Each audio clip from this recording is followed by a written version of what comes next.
ठाण्यातील अनधिकृत बांधकामांना पाठीशी घालणारा आका कोण? विक्रांत चव्हाण. ठाणे शहरातील अनधिकृत बांधकामांबाबत उच्च न्यायालयाने कठोर भूमिका घेत महापालिका आयुक्तांच्या उपस्थितीत कारवाई करण्याचे आदेश दिले होते. असे असतानाही सद्यस्थितीत शहरात मोठ्या प्रमाणात अनधिकृत बांधकामे निर्माणाधीन आहेत. परंतु या बांधकामांवर कारवाई करताना अधिकारी मात्र थातुरमातुर कारवाया करताना दिसतात. नुकतेच अशा इमारतींना कोणत्याही परिस्थितीत वीज पुरवठा करू नये असे आदेश पालिका आयुक्तांनी दिले आहेत. ठाणे काँग्रेसचे अध्यक्ष विक्रांत चव्हाण यावेळी बोलताना म्हणाले की ठाणे शहरात सद्यस्थितीत येऊरसह 300च्या वर अनधिकृत बांधकामे सुरू आहेत. अशा अनधिकृत बांधकामांबाबत मी 2021 साली तक्रार केली असता लोकायुक्तांनी अनधिकृत बांधकामांना लाईट पाणी देऊ नये असे आदेश दिले होते. तरी देखील इमारतींना लाईट पाणी दिले गेले. त्यामुळे लोकायुक्तांच्या आदेशानंतर देखील वीज आणि पाणी पुरवठा देणाऱ्या अधिकाऱ्यांवर कारवाई होणार का? अनधिकृत बांधकाम प्रकरणी सहाय्यक आयुक्तांच्या चौकशीचे काय झाले? येऊर वन परिक्षेत्रात बांधकाम परवानगी नसताना देणाऱ्या अधिकाऱ्यांवर कारवाई होणार का? असे अनेक प्रश्न उपस्थित करत अनधिकृत बांधकामे कोणाच्या आशीर्वादाने झाली? यात कोणाचे पैसे गुंतलेले आहेत? याचे विकासक कोण? वीज आणि पाणी देणारे अधिकारी कोण? या बांधकामावर वरदहस्त असलेला ठाण्यातील आका कोण? या सर्वांची चौकशी करून मोका अंतर्गत कारवाई झाली पाहिजे, कारण हा संघटित गुन्हेगारांचा प्रकार आहे. इथून पुढे अनधिकृत बांधकामे निष्कासित करण्याच्या सर्व कारवाया कोर्ट मॉनिटरिंग खाली झाल्या पाहिजेत, अशी मागणी त्यांनी पत्रकार परिषदेत केली आहे. यावेळी सोबत मुख्य प्रवक्ते राहुल पिंगळे व प्रवक्ते हिंदूराव गळवे उपस्थित होते. तसेच याबाबतीत आयुक्तांनी ठोस भूमिका न घेतल्यास जनहित याचिका दाखल करणार असल्याचे सांगितले. 12 जून 2025ला जी हायकोर्टाने आदेश दिले की आयुक्तांनी जाऊन तोडावं बांधकामं आणि या सगळ्या बांधकामांची चौकशी करावी किंवा अहवाल द्यावा. परंतु आमचं म्हणणं असं आहे की हा अहवाल फार्स आहे, ही चौकशी फार्स आहे. त्याच्या व्यतिरिक्त जेवढी त्यांनी सांगितली त्याच्याही व्यतिरिक्त ही येऊरमध्ये 175 अनधिकृत बंगले आहेत, 28 अधिकृत जे होऊ शकत नाही ते आहेत.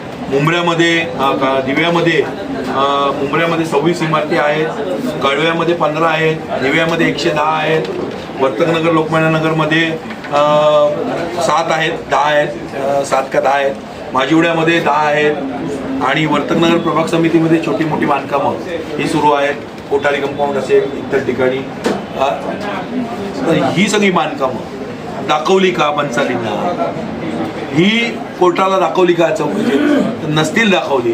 नंतर जी आम्ही हे केली होती लोकायुक्तांकडे PI केली होती, लोकायुक्तांनी त्यावेळेस आदेश दिले होते 2021 साली की पाणी थांबवा, लाईट थांबवा, हे थांबवा. आत्ता तुम्ही घोषणा करताय लाईट पाणी थांबवायच्या. तेव्हापासून काय केलं? ते थांबवलेत का? नसतील थांबवली तर त्या सर्व अधिकाऱ्यांवर कारवाई होणार का? ही बांधकामं करण्यात जे जबाबदार आहेत अधिकारी, ठीक आहे, आज कोर्टाचे होतील, त्यांच्यावर कारवाई करणार का? आज जो तोडायला एवढा पैसा खर्च होतोय हा वसूल कोणाकडनं करणार? या अधिकाऱ्यांकडनं करणार का? ह्या बिल्डर लोकांकडनं करणार का? याच्या मागे आका कोण हे शोधून काढणार का? याच्यासाठी CBI इन्क्वायरी लावणार का? याच्यासाठी अँटी करप्शन इन्क्वायरी लावणार का? हा आमचा प्रश्न आहे. आणि हे जर 2 दिवसात यांनी केलं नाही, या आयुक्तांनी यांना या दोषींवर निलंबन किंवा सक्त कारवाई केली नाही, ज्यांची अनधिकृत बांधकाम प्रकरणी चौकशी झाली होती त्या सांगितलं, त्यांच्यावर जर कारवाई केली नाही तर आम्ही 2 दिवसात बन्सालींसमोर जबाब द्यायला जाणार. आमची टीम हे सगळे कागदोपत्री पुरावे. सर, दिव्यातला प्रश्न काढला. दिव्यामध्ये अतिशय मोठ्या प्रमाणात अनधिकृत नेमका 110 नेमकं त्यामध्ये कोण आहे? आपण तो तिथला एक छोटा आका आहे, काय नाव देतो? मडवी ना, काय नाव देतो तो? रमाकांत मडवी. आणि त्याचा मोठा अक्का, ते तर स्वतः मय जाहीर बोलले. हे सगळे अक्का लोक आहेत ना. मुंबऱ्यामध्ये कळव्यामध्ये कशी काय बांधवतात? याची अक्का कोण? इकडे सगळीकडे राबोडी असेल, उतळसर असेल, नौपाडा असेल, नौपाड्यामध्ये तर इथे ना. सर, येऊरमधल्या बांधकामाविषयी आवाडसाहेबांनी विधानसभेमध्ये आवाज उठवला होता. त्या संदर्भात काय सर? आवाडसाहेबांनी देखील यावरती आवाज वन कमिटी आवाडसाहेब त्यांनी नेमली मुख्यमंत्र्यांनी, पण मला वाटत नाही त्याच्यात काय होणार, कारण का ती सत्तेतली लोक आहेत सगळी.